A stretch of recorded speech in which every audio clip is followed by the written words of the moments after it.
Local news for Thursday the 4th of April.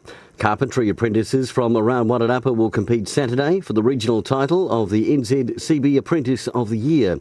Judged by a panel of expert building practitioners and industry educators, the successful regional winner will win a prize package worth $500. The national winner can win a package worth $10,000, including a $3,000 power tool and hand tools package.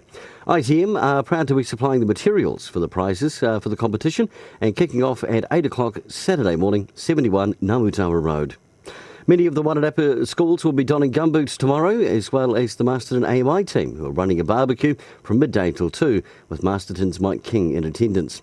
All funds raised from those wearing gumboots to school and the AMI barbecue will go towards Mike King's gumboot charity, I Am Hope. And the Wairarapa will host two rounds of the Yamaha NZ Enduro Championships. Round 4 set to be held in Martinborough on Sunday the 9th of June, with round 5 on Saturday the 29th of June to be held in Masterton. And finally, the Dalefield men's and women's teams will get their seasons respectively underway this weekend. The men playing Victoria University and the women Northern United.